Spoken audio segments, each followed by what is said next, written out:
அதாவது இப்படிதான் ஒவ்வொரு வீட்டிலையும் விஜயை பார்த்து ரசிச்சுட்டு இருக்காங்க.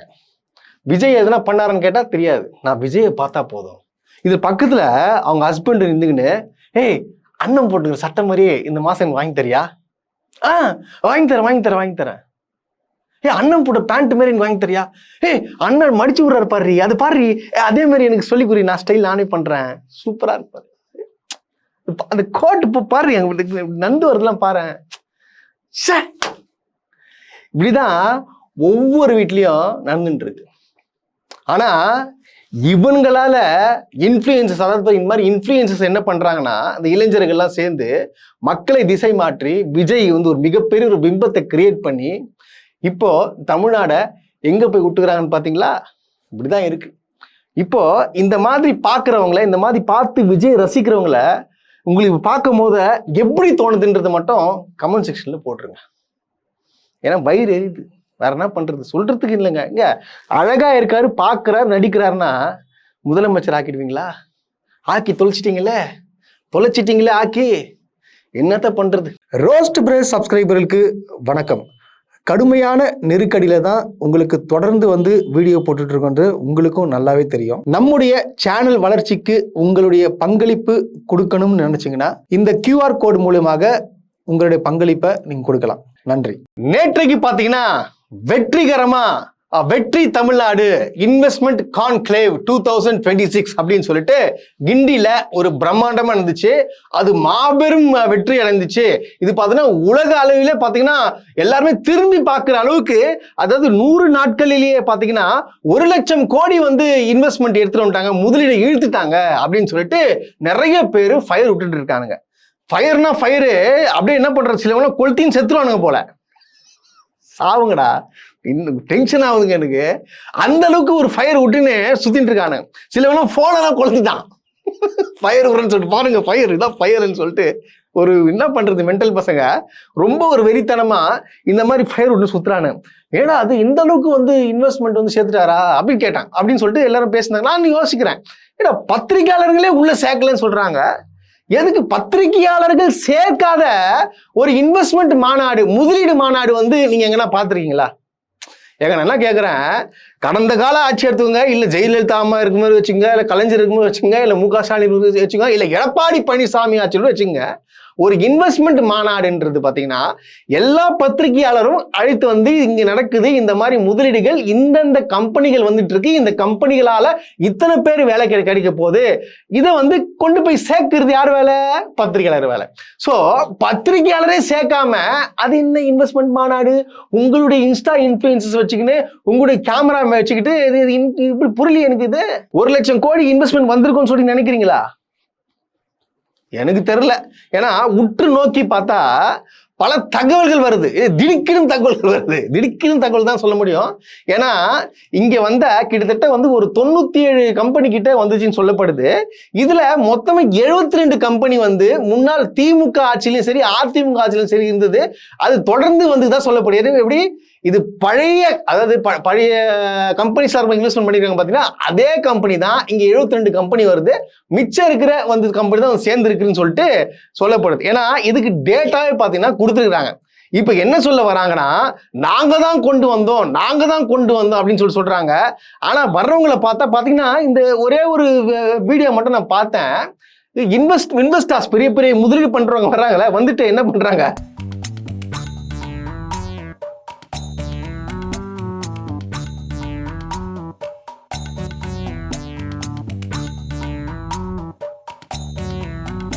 செல்ஃபி எடுத்துன்னு போறாங்க. ஏங்க செல்ஃபி எடுத்துன்னு போறாங்க சிஎம் கிட்ட. எனக்கு இது உற்று கவனிச்சு வருதாங்க தெரியுது. இது எப்படி வந்து இந்த மாதிரி கூட்டம் வந்தாலும், ஒருவேளை வந்து நம்மளுடைய கீர்த்தனா மேடம் வந்து அமைச்சர் இருக்காங்களே, அவங்க லிங்க்டின்ல போயிட்டு வாங்க ஒரு செல்ஃபி எடுக்கலாம்னு சொல்லிட்டு விஜய் சார் செல்ஃபி எடுக்க கூட்டம் செல்ஃபி எடுக்க வச்ச மாதிரி தான் தெரியுது. ஏன்னா ஒரு சில கம்பெனி டீடைல்ஸ் தான் வெளியே வந்துச்சு. அதெல்லாம் பார்க்கும்போது அப்படிதாங்க தெரியுது. ஏதோ லைட் ஹவுஸ்ன்னு சொல்லிட்டு ஒரு கம்பெனி இருக்கான். லைட் ஹவுஸ் டேட்டா அனலிஸ்ட்னு சொல்லிட்டு ஒரு கம்பெனி இருக்கான். அந்த கம்பெனி பார்த்தீங்கன்னா திருவள்ளூர்ல இருக்கு. ஸோ அந்த திருவள்ளூர்ல இருக்க கம்பெனி பார்த்தீங்கன்னா அதோடைய இன்வெஸ்ட்மெண்ட், அதாவது பார்த்தீங்கன்னா முதலீடு கேபிட்டல் எவ்வளவு போட்டிருக்காங்கன்னா 1 லட்சம் போட்டிருக்காங்க. அந்த கம்பெனி வந்து 10,000 கோடி இன்வெஸ்ட்மெண்ட் பண்ணிருக்குன்னு சொல்றாங்க. இதை நம்ப முடியும் இருக்கா? சரி, இதோட பேரண்ட் கம்பெனி, அதாவது பார்த்தீங்கன்னா ஒரு கம்பெனி இருக்கும், ஒரு ஓனர் இருப்பாரு, இவர் சுத்தி பார்த்தா ஒரு 4-5 கம்பெனி வச்சிருப்பாரு. சரி, அந்த கம்பெனி டீடைல்ஸ் எடுத்து பார்த்தாலும் சரி, ஆரிசான்னு சொல்லிட்டு கம்பெனி சொல்லப்படுது. அதுவும் எடுத்து பார்த்தா அது வந்து 2019 இருக்குது அந்த பழைய கம்பெனி. ஸோ அதையும் விட்டு போய் பார்த்தா அதுவும் வந்து பெரிய பெரிய கம்பெனி இல்லை, பெரிய அளவு இல்லை. அந்த கம்பெனியும் 1 லட்சம் இன்வெஸ்ட்மெண்ட் தான் பண்ணியிருக்காங்க. மிகப்பெரிய அளவில் இல்லை, ஒரு 10,000 கோடி இன்வெஸ்ட்மெண்ட் பண்ற அளவுக்கு வளர்ந்துருக்கணும்ல. 10,000 கோடி இன்வெஸ்ட்மெண்ட் பண்றதுக்கு வந்துச்சுன்னா இந்த மாதிரி லைட் ஹவுஸ் கம்பெனின்றது உங்களுக்கு தெரிஞ்சிருக்குமா தெரிஞ்சுக்காதாங்க? சரி, இது பேரண்ட் கம்பெனி அரிசான்னு சொல்லிட்டு கம்பெனி இருக்கு, அது தெரிஞ்சிருக்காதா? தெரியல. அப்ப எப்படி இது என்ன என்ன நாடகம் மாதிரி இருக்க?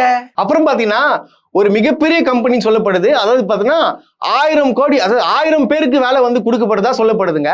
இந்த கம்பெனி, இந்த போட்டோ போடுறேன் பாருங்க. இந்த கம்பெனி பாத்தீங்கன்னா தர்மபுரியில இருக்குது. அதாவது GWC டேட்டா AI, அதாவது AI சம்பந்தப்பட்டது பாத்தீங்கன்னா டேட்டா அனலிஸ்ட், AI சம்பந்தப்பட்ட ஒரு கம்பெனி. இந்த கம்பெனி பாத்தீங்கன்னா எப்படி இருக்கு பாத்தீங்களா? ஒரு கிட்டத்தட்ட அந்த கீழே கம்பெனி கீழே ஸ்ரீ விநாயகா பர்னிச்சர் இருக்குது. 1000 பேருக்கு வந்து வேலை தராங்களாம். சரிங்களா? இது பாருங்க, இதோட பிரான்ச் இன்னொரு இடத்துல இருக்கு. எங்கன்னு பாத்தீங்கன்னா பெங்களூர்ல ஒசூர் பக்கத்துல இருக்க கம்பெனி. ஒன்னு தர்மபுரியில இருக்கு, இன்னொன்னு பாத்தீங்கன்னா ஒசூர். அதே பாத்தீங்கன்னா global V connect technology private limited. So இதுவே பாத்தீங்கன்னா 2 கம்பெனி. இந்த 2 கம்பெனில எப்படி 1000 பேர் வேலை கொடுக்க போறாங்க? ஆக்சுவலா என்னன்னா, இது ஃபர்ஸ்ட் வந்து எல்லாருக்கும் ஒன்றும் புரியல. இது வந்து முதலீடு போட்ட உடனே அந்த கம்பெனி இருக்கு பாத்தீங்களா, இந்த கம்பெனி இப்போ வந்து 1 லட்சம் கோடி முதலீடு ஈர்த்துட்டாங்கன்னு சொல்லப்படுது. அதாவது இதுக்கு வந்து 100% இவங்க இந்த கம்பெனி நடத்துவாங்கன்னு சொல்லிட்டு நம்மளுக்கு தெரியுமானா தெரியாது. அவன் நினைச்சா எப்போ வேணா, எங்க வேணா, எந்த ஸ்டேட் வேணா மாறி போகலாம். அது அவனோட விருப்பம். அது இப்போ இன்னும் வந்து என்னன்னா, ஃபர்ஸ்ட் வந்து இடத்த பார்க்கணும், அப்புறம் வந்து பில்டிங் கட்டணும், அப்புறம் வந்து ஏகப்பட்ட கையெழுத்துக்கள்லாம் ப்ராசஸ் இருக்கு. இந்த ப்ராசஸ் நடந்து முடிக்கிறது கிட்டத்தட்ட 2 வருஷத்துக்கு மேல ஆகும்னு நினைக்கிறேன், அது ஃபாஸ்டா பண்ணா. பட் ஆனா இந்த மாதிரி கம்பெனிஸ், இந்த மாதிரி ஆட்கள் வந்து போட்டோ எடுக்கலாம் பார்த்தா இவங்கெல்லாம் வந்து இளைஞர்களுக்கு வேலை கொடுப்பாங்களா, எனக்கு என்ன பண்ணுவாங்கன்னு சொல்லிட்டு எனக்கு சத்தியமா தெரியல. இப்போ வந்த கம்பெனிஸ் எல்லாம் பார்த்தீங்கன்னா கிட்டத்தட்ட திமுக ஆட்சி காலகட்டத்திலேயே 75% வந்து உறுதியான கம்பெனிகள் தான். அதை வந்து இப்போ வந்து இம்ப்ளிமெண்ட் பண்ண போறாங்க. ஆல்ரெடி பார்த்தீங்கன்னா கையெழுத்தாயிடுச்சு, எல்லாம் பேச்சுவார்த்தைலாம் முடிஞ்சிச்சு. இப்போ திரும்ப வர வச்சு வந்து பேச வந்துருக்காங்க. இப்போ எதுக்காக தெரியும் பத்திரிகையாளர்லாம் வர வைக்கல? என்ன ரீசனுக்காகனா, இவங்க வந்தாங்கன்னா பழைய கம்பெனி தெரிஞ்சு போயிடும், இது திமுக காலகட்டத்தில் வந்த கம்பெனிஸ் மாநாட்டில் கலந்துக்கிறது அப்படின்னு சொல்லிட்டு வந்துடும். அது அந்த ஒரே காரணத்துக்காக தான் வந்து நேற்று வந்து இவங்க பத்திரிகையாளர் சந்திக்கலன்றத அது ஆணித்தரமாக நிரூபணம் ஆயிட்டு இருக்கு. எல்லாரும் பார்த்தீங்கன்னா இது பற்றி தான் பேசிட்டு இருக்காங்க. அது போல பார்த்தீங்கன்னா, அதாவது ஒன்னே மட்டும் தான் சொல்லிக்கிறேன். அதாவது பார்த்தீங்கன்னா திமுக அழகா என்ன பண்ணிச்சுன்னா 11.19 விழுக்காடு, அதாவது பொருளாதார வளர்ச்சியில கொண்டு வந்து விட்டுச்சு. நிறைய இன்வெஸ்ட்மெண்ட் முதலீடுகள், ஏகப்பட்ட கம்பெனிஸ் எல்லாம் வந்து கொண்டு வந்தது. திமுகன்றது ஊரறிஞ்சு உலகறிய விஷயம். தயவு செய்து எதுவுமே பண்ண வேணாம். இப்போ அந்த திமுக கொண்டு வந்த கம்பெனிஸ் எல்லாம் இருக்கு பாத்தீங்களா, அதுல எதுவும் நோண்டாம சைலண்டா இருந்தாலே போதும், தமிழ்நாடு கண்டிப்பா வளர்ச்சி அடையும். நீங்க போயிட்டு புதுசா கொண்டு வரேன்னு சொல்லிட்டு இதை மாத்திரேன் அதை மாத்திரன்னு சொல்லிட்டு பண்ணீங்கன்னா கண்டிப்பா இருக்கிற கம்பெனி என்ன ஆயிடும், வெளியே போயிடும். இப்போ இன்னொரு விஷயத்த என்ன சொல்ல வரேன்னா, இப்போதான் நீங்க உற்று நோக்க வேண்டிய தருணம். அதாவது அதிமுக ஆட்சி காலத்துல இந்த முதலீட்டாளர் மாநாடு நினைச்சு வச்சிங்களேன், ஒரு லோகோ ஒன்று ரெடி பண்ணுவாங்க. அந்த லோகோ ஜெயலலிதா ஆட்சி காலத்துல பாத்தீங்கன்னா அந்த லோகோ, ஜெயலலிதா ஆட்சி லோகோ போடு, இந்த லோகோ பாத்தீங்களா? இது வந்து மு.க. ஸ்டாலின், அதாவது திமுக ஆண்ட காலத்துல அப்போ ஒரு லோகோ ஒன்று போட்டாங்க. இந்த லோகோவையும் போடுங்க. இந்த 2 லோகோவும் பார்த்துட்டீங்க. மூணாவதா இப்போ நம்ம விஜய் ஆல்ரெடி டிவி காட்சியில இப்போ இந்த லோகோ நீங்க பாருங்க. எதுக்காக நான் பார்க்க சொல்றேன்னா, இந்த 2 லோகோவிலையும் பாத்தீங்கன்னா, அதாவது என்ன, தமிழ்நாடை முன்னிறுத்துறாங்க. தமிழ்நாடுன்ற பேரை முன்னிறுத்துறாங்க. ஆனா இங்க எதை முன்னிறுத்துறாங்க? வெற்றி. வெற்றி. அந்த வெற்றிலையும் பார்த்தீங்கன்னா ஸ்பெல்லிங் தப்பு. அதனால VETTRI, வெற்றிட்ரியான்னு தெரியல எனக்கு. அது என்னங்க இது? வெற்றிட்ரி VETRI தானே போடுவாங்க. அதனால டபுள் டி எனக்கு தெரியலையே அது என்னன்னு சொல்லிட்டு. அதாவது இதுலயும் பார்த்தீங்கன்னா இது ஜோஷேக்கார் தான் சொல்லி இன்னொரு டீ போடுங்க, எல்லாம் வெற்றியாமையும் சொல்லிட்டு போட வச்சுக்கிறாங்கன்னு சொல்லிட்டு தோணுது. எனக்கு மட்டும் இல்லை, நிறைய பேர் தோணுது. ஸ்பெல்லிங் டபுள் டி போட வேண்டிய அவசியம் இல்லைல்ல. இதுல இன்னொரு விஷயத்த நீங்க விட்டுருக்க வச்சீங்கன்னா, வெற்றி அப்படின்ற வார்த்தை வந்து எதை குறிக்குதுன்னா விஜயம். விஜயம்னா யாரு? விஜய். ஸோ வந்து வெற்றியை வந்து நிப்பாட்டுங்க, முதலீடு இருக்குதோ இல்லையோ நம்மளுக்கு லக்கு இருக்கு அப்படின்னு சொல்லிட்டு இந்த மாதிரி ஒரு விஷயத்த வந்து பதிவு பண்ணிட்டு இருக்காங்க. என்ன பண்றது, இதெல்லாம் வந்து நம்ம பார்க்கணும், பார்த்து ரசிக்கணுங்க, ரசிக்கணும். தமிழ்நாடு முன்னேற்ற என்னமோ இந்த அம்மா வந்து போயிட்டு நாடெங்கும் சுத்தி உலகெல்லாம் போய் சுத்தி சார் இந்த மாதிரி தமிழ்நாடுக்கு இன்வெஸ்ட் பண்ணுங்க சொன்ன உடனே ஐயோ கீர்த்தனா மேடம் மாப்பா நீங்க வந்துட்டீங்களா, நீங்க பேசுற இங்கிலீஷை பார்த்தே நான் உங்களுக்கு வந்து இன்வெஸ்ட்மெண்ட் பண்ணிருவேங்கன்னு சொல்லிட்டு எல்லாம் அப்படியே ஃபாரின்ல இருந்து எல்லாம் கிளம்பி வந்து அப்படியே லைன்ல நிக்கிறாங்களாம். இது யாரு தெரியுமா சொல்றது? நேற்று எதுக்காக பத்திரிகையாளர்ல உள்ள சொன்னதுக்கு நம்மளுடைய மின்சாரத்துறை அமைச்சர் யார் நிர்மல்குமார் என்ன சொல்லியிருக்காருன்னா, இடம் இல்லைங்க, இடம் இல்லை, இடம் இல்லை, அதான் சேக்கல பத்திரிகையாளர்களை. அதாவது நீங்க நேற்று கம்பெனி இன்வெஸ்ட்மெண்ட் பண்ணீங்கல்ல, ஒரு பட்டியலை கொடுங்க. டோட்டல் 97 கம்பெனிஸ் வந்துருன்னு சொல்றீங்களா, டோட்டல் கொடுங்க. எத்தனை பேர் கையெழுத்து போடுறாங்க, எத்தனை பேர் வந்து இம்ப்ளிமெண்ட் பண்ண போறாங்க, எப்போ ஸ்டார்ட் பண்ண போறாங்கன்றத எல்லாம் தெரியப்படுத்தல. இப்ப தெரிஞ்சிருமேல. திமுக எப்படி வந்து ஓப்பனா இருந்துச்சு, எல்லா பத்திரிகையாளர் உள்ள கூப்பிட்டு எந்தெந்த கம்பெனி வந்து சொன்னாங்களா, அந்த மாதிரி நீங்க ஏன் சொல்ல, நீங்களும் போய் பண்ணுங்க, பட்டியலிடுங்க. அது விட முடியல, எல்லாமே திமுக கொண்டு வந்த கம்பெனிஸ் எல்லாம் உள்ள கூப்பிட்டு வச்சு இந்த மாதிரி பண்றாங்க. தவிர இவர் விஜய் வந்த உடனே எல்லாம் பறந்து வந்தெல்லாம் வரல. இதுதான் உண்மை. அதாவது இன்னொரு டேட்டாவும் நான் சொல்றேன் கேளுங்க. அதாவது பாத்தீங்கன்னா 3 ஸ்டேட்ல வந்து முதலமைச்சர் மாறிச்சது, ஆட்சி மாறிச்சு. 3 ஸ்டேட்லயும் பாத்தீங்கன்னா தமிழ்நாட்டிலேயே ஒரு மிகப்பெரிய ஒரு மாற்றம் வந்துச்சு. சரிங்களா, வந்துருச்சு, சூப்பர் மாற்றம் வந்திருக்கு. ஸோ இந்த 3 ஸ்டேட்ல பாத்தீங்கன்னா அதாவது இன்வெஸ்ட்மெண்ட் growth எப்படி வந்திருக்குன்றத ஒரு டேட்டாவோட நான் சொல்றேன் கேளுங்க. இப்போ கேரளாவை எடுத்துக்கிட்டு வச்சு, கேரளா இருக்கு பாத்தீங்களா, அந்த கேரளால கிட்டத்தட்ட 291% எப்படி இன்வெஸ்ட்மெண்ட் growthங்க, 291% இன்வெஸ்ட்மெண்ட் growth. சரிங்களா, கேரளால. வெஸ்ட் பெங்கால்ல பார்த்தா கிட்டத்தட்ட 192% வந்து உயர்வு எப்படி இன்வெஸ்ட்மெண்ட் growth. இப்ப தமிழ்நாடு 4000% வந்துருக்கணும்ல, 4000% வந்துடும் நினைக்கிறீங்க? கிடையவே கிடையாது. எவ்வளவு வந்திருக்கு? ஜஸ்ட் 75%. 75% எந்த அளவுக்கு அடிமட்டத்தில் போயிட்டு இருக்குன்னு பாத்தீங்களா? இதுதான் இப்போதைய தமிழ்நாடு நிலைமை. உண்மையை சொன்னா அதாங்க, இப்படிதான் போயிட்டு இருக்கு. ஆனா இவங்க எதுவுமே தெரியாம என்ன சொல்றாங்க, மிகப்பெரிய வளர்ச்சி அடைஞ்சிட்டோம், மிகப்பெரிய வளர்ச்சி அடைஞ்சிட்டோம், அப்படியே 1,00,000 பேருக்கு வேலை கொடுத்துறாரு கடவுள் எங்க அண்ணன். இது இப்படி இருக்கச்ச இந்த பக்கத்துல தொடர்ந்து சட்டம் ஒழுங்கு பிரச்சனை நடந்துட்டாங்க இருக்கு. சட்டம் ஒழுங்கு சீரழிஞ்சிட்டு இருக்கு ஒண்ணும். இது போலீஸ்க்கு ஒரு லேடி போலீஸ வெட்டி போட்டு போறாங்க, கழுத்துல வெட்டி. இந்த வீடியோ பாருங்க. நேற்று பணி முடித்து வீட்டிற்கு சென்று கொண்டிருந்த தாமரைச்செல்வியிடம் நெல்லூர்பேட்டை ஏரிக்கரை அருகே அவரது கணவர் அரவிந்த் வாக்குவாதத்தில் ஈடுபட்டுள்ளார். அப்போது வாக்குவாதம் முற்றிய நிலையில் தாமரைச்செல்வியை அவரது கணவர் அரவிந்த் கத்தியால் குத்தி கொலை செய்துள்ளார். அதாவது அவங்க வீட்டுல இருக்கிற அவங்க வீட்டு கணவரே வந்து வெட்டந்தா வந்து சொல்லப்படுது யூனிஃபார்ம்ல. அது வந்து இப்போ குடும்ப பிரச்சனையும் எந்த பிரச்சனையும் இல்லை, ரோட்ல வெட்டி இருக்கிறான். ரோட்ல பொதுவெளியில கத்தியை வச்சு யூனிஃபார்ம்ல இருக்கிறாங்க, அது வெட்டி கொலை பண்ணிருக்காங்க, செத்துட்டாங்க அவங்க, அவ்வளவுதான், காலி. இது திமுக ஆட்சி வச்சுங்களேன், சட்டம் ஒழுங்கு சரியில்லைங்க. என்னங்க நடக்குதுங்க? ஐயோ பெண் போலீஸ்க்கே பாதுகாப்பு இல்லையா, ஐயோ ஒப்பான்னு சொல்லிட்டு போராட்டம் வச்சிருப்பாங்க. ஆனா இன்னைக்கு பாருங்க, ஒரு பெண் காவலரை வந்து வெட்டிக்கிறாங்க. ஆனா இப்ப இன்னைக்கு கேட்டது என்ன சொல்றாங்க, குடும்ப பிரச்சனையா, அவங்க பிரச்சனை ஏதோ நடுவில் வந்து குத்திட்டாங்க, அதுக்கு எப்படி அது விஜய் காரணம் ஆயிடுவாங்களா? அப்போ இதே நாங்களை கேட்ட திமுக ஆட்சியில் கேட்டப்போ அப்ப என்ன சொன்னீங்க பதில்? அப்ப என்ன சொன்னீங்க? இவ்வளவு கொடூரங்கள் நடந்துட்டு இருக்கு, பெண்களுக்கு எதிரான பிரச்சனைகள் தொடர்ந்து நடந்துருக்கு. அதுவும் பெண்களுக்கு எதிரான பிரச்சனையில் ஈடுபடுறது யார் தெரியுமா? தாவேகாவினர்.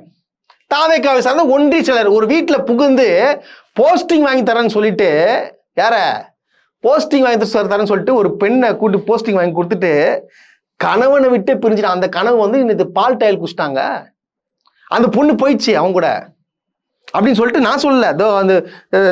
அந்த வீடியோ போட்டு காட்டுப்பா, அப்பதான் நம்புவாங்க, போட்டு காட்டுப்பா. தாவேக கட்சி ஆரம்பித்த பிறகு அந்த கட்சியில் இணைந்த தனலட்சுமி தற்போது கடவூர் தெற்கு ஒன்றிய மகளிரணி செயலாளர் பொறுப்பு வகித்து வருகிறார். தனலட்சுமிக்கு அவரது உறவினரும் கடவூர் தெற்கு ஒன்றிய செயலாளருமான முத்துச்சாமி என்பவரோடு பழக்கம் ஏற்பட்டு அது நாளடைவில் தகாத உறவாக மாறியதாக சொல்லப்படுகிறது. வசதியான பின்னணியை சேர்ந்த முத்துச்சாமி தனலட்சுமிக்கு ஸ்கூட்டி முதல் கேட்பதையெல்லாம் வாங்கி கொடுத்ததாக கூறப்படுகிறது. என் வாழ்க்கைக்கு கெடுத்த காரணமே அவங்கதான். என்னால வாழ பிடிக்கல. நேற்று பெட்டிஷன் கொடுத்து பெட்டிஷன் எந்த நடவடிக்கை எடுக்கல, எந்த பதிலும் எனக்கு கிடைக்கல. என்னால வாழ முடியல.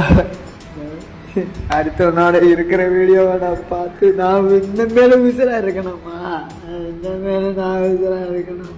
பாத்தீங்களா, போஸ்டிங் வாங்க தரத்தான்னு சொல்லிட்டு இந்த மாதிரி வேலைகளை பார்த்துருக்காங்க. இது ஒரு பக்கம். தூத்துக்குடியில கேளுங்க. இப்போ உங்களுக்கு ஆல்ரெடி ராணிப்பேட்டில் ஒரு விஷயம் இருந்துச்சு பார்த்தீங்களா, அதே மாதிரி சம்பவம் தான். என்ன நடந்துக்குன்னா, அங்குள்ள ஒன்றிய செயலாளரோ யாருன்னு சொல்லிட்டு தெரியல, அவர் என்ன பண்றது, இதே மாதிரி போஸ்டிங் வாங்கி தரேன்னு சொல்லிட்டு, தூத்துக்குடி தான் நினைக்கிறேன், தூத்துக்குடி, ஆமா, போஸ்டிங் வாங்கி தரேன்னு சொல்லிட்டு அது வீடியோ காலில் பேசி செக்ஸ் டார்ச்சர் கொடுத்து அந்த பொண்ணு ஆபாசமா பேசி வேற என்னென்னவோ பண்ணியிருக்கானுங்க. நிவாஸ்கண்ண நகர செயலாளர் ஆறுமுகநேரி அவர் மூலியமா எனக்கு பிரைட்டரை தெரியும், பிரைட்டர் மூலியமா மனவயிறு சொல்ல தெரியும். இவங்க எல்லாருமே சேர்ந்து என்னைய ஒரு பொறுப்பு வாங்கி தரேன்னு சொல்லிட்டு ஆசை வார்த்தை கூறி என்னைய ரொம்ப டார்ச்சர் பண்ணாங்க. வாட்ஸ்அப்பில் கால் பண்ணுறது, வீடியோ கால் பண்ணுறது. அதுக்கப்புறம் தவறுதலாக நான் வந்து ஒரு காயல்பட்டினம் பைபாஸ் ரோட்டில் நான் வந்து நிர்வாணமாக நின்னுன்னு சொல்லி என்னைய தாவைக்க துண்டு போட்டு ஆன் டைமில் 12-2 மணிக்கு நான் நின்னேன்னு சொல்லி நிவாஸ்கண்ணன் வந்து பிரைட்டர்கிட்ட சொல்லி நான் அப்போ அதில் வந்து நான் வந்து அன் டைமில் போலீஸ்காரங்கிட்ட வந்து நான் லிஃப்ட் கேட்ட மாதிரியும் தமிழகம் அது திருச்செந்தூர் தொகுதி ஃபுல்லாக பரப்பிட்டு இருக்காங்க, என்னை அசிங்கப்படுத்திட்டு இருக்காங்க.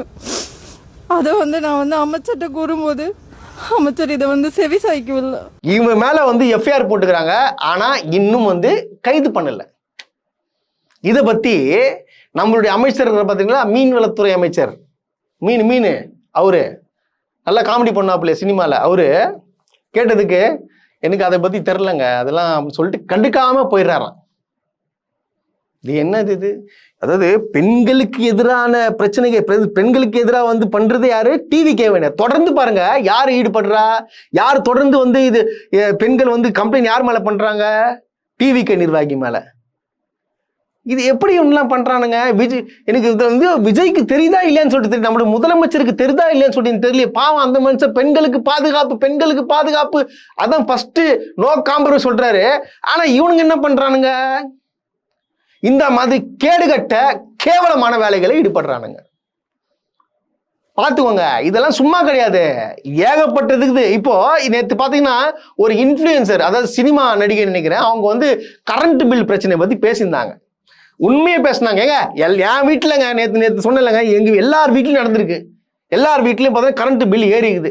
இதை வந்து ஒருத்தங்க விஜய்க்கு சப்போர்ட் பண்ணி வீடியோ போட்டு குடும்பத்தோட போயிட்டு நான் விஜய்க்கு ஓட்டு போடுறேன்னு சொல்லிட்டு போட்டு வந்து இன்ஸ்டால ரீல்ஸ் போட்டு வந்த நடிகை இன்னைக்கு அவங்களுக்கு கரண்ட் பில் ஏறிக்குது, என்னால் நான் கட்டுவேன், ஆனால் மற்ற கஷ்டப்படுறவங்க கட்ட முடியாதுன்னு சொல்லிட்டு ஒரு வீடியோ ஒன்று போட்டதுக்கு டான்ஜெட்ல இருந்து பண்ணி மின்சாரத்துறையிலேருந்து மிரட்டல் தெரிவிச்சோம். அவங்க மேல வந்து நீ தப்பான அவதூறுகளை பரப்புனீங்கன்னா அவங்கள புகார் கொடுப்பேன்னு சொல்லிட்டு மிரட்டிருக்காங்க. என்னங்க அது அநியாயமா இருக்குது. ஆனா என்ன சொல்றானுங்க, மிகப்பெரிய சாதனை படிச்சுட்டோம் பாத்தீங்கன்னா, வந்த உடனே எல்லாமே மாத்திட்டாங்க. வந்த உடனே பாருங்க, முதல் கையத்துல 200 யூனிட் ஃப்ரீ, அப்புறம் பாத்தீங்கன்னா வந்து சிங்கப்படை, அப்புறம் வந்து போதை ஒழிப்பு, போதை இல்லா தமிழ்நாடு, அது 3 கையெழுத்து போட்டு அந்த 3 ஒழிஞ்சிச்சா?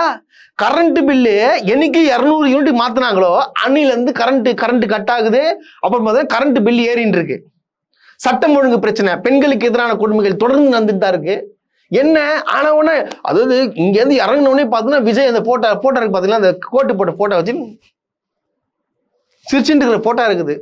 கீழே பார்த்தா 200 யூனிட் ஃப்ரீ, 200 யூனிட் ஃப்ரீன்னு சொல்லிட்டு நீ சொல்லிக்கூடாதுங்க, நீங்க சொல்லக்கூடாது, மக்கள் சொல்லணும்.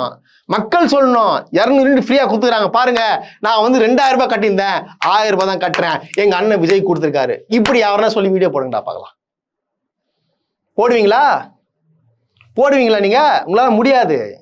இதெல்லாம் வந்து பார்த்துட்டு சும்மா இருக்க முடியல. தினம் நான் வந்து இது வீடியோ போடுறது காரணம், யாராச்சும் ஒரு திருந்துவான், யாராச்சும் மன மாற்றம் அடையும். கொஞ்சம் சிந்திச்சு பாருங்க என்ன நடந்துச்சு சொல்லிட்டு. இதுவா முன்னாள் முதலமைச்சர் மு க ஸ்டாலின் அப்போ முதல் கையெழுத்து போடுறப்போ பெண்களுக்கு இலவச பயணம், விடியல் பயணம் திட்டத்தை கொண்டு வந்தாரா இல்லையா?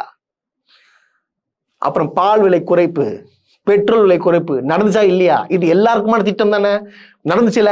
அப்போ எல்லாருமே சிரிச்சுக்கின்னு சந்தோஷமா 4000 ரூபாய் வாங்கினாங்களே. 4000 ரூபாய் எங்கிருந்து கொடுத்தாங்க தெரியுமா? கொரோனா வந்த காலகட்டத்துல ரொம்ப வந்து பாத்தீங்கன்னா லாஸ், கவர்மெண்ட் மிகப்பெரிய லாஸ், எதுவும் பண்ண முடியாத ஒரு இது ஆச்சுங்க. தமிழ்நாடே முடங்கி போச்சு. அந்த நேரத்திலையும் நாங்க வந்த பிறப்பு ஆனா 4000 ரூபாய் வந்து உங்களுக்கு கொடுக்குறேன்னு சொன்ன, அவங்க கொடுக்கல, நாங்க தரோம்னு சொல்லிட்டு ஆட்சிக்கு வந்த உடனே 4000 ரூபாய் வாங்குனீங்களே, ஞாபகம் இருக்கா இல்லையா? அப்ப யாருங்க ஆட்சி நடத்துறதுக்கு சரியா? அது புரிஞ்சுக்காம விஜய் என்ற ஒரு நடிகன் என்ன சொல்றது, அவருக்கு போய் ஓட்டு போட்டு எங்க அவர் கேட்பாருங்க, அவருக்கு ஆசை இருப்பாங்க, நான் வந்து முதலமைச்சர் ஆகணும் எனக்கு ஓட்டு போடுங்கன்னு சொன்னா நீங்க ஓட்டு போட்டுருவீங்களா? ஏங்க ரசிக்கணுங்க. என்ன திறன்ல என்ன நம்பிக்கையில போட்டீங்க? மாற்றம் வேணுமா? இதான் மாற்றமா? இது ஒரு மாற்றமா? சொல்லுங்க. என்னத்தை சொல்லி என்ன பண்றது? தொடர்ந்து இந்த மாதிரி பல சுவையான நிகழ்வுகள் நடக்கும். அதை பத்தி தினம் உங்களுக்கு சொல்றதுதான் ரோஸ்ட் பிரேஸோட கடமை.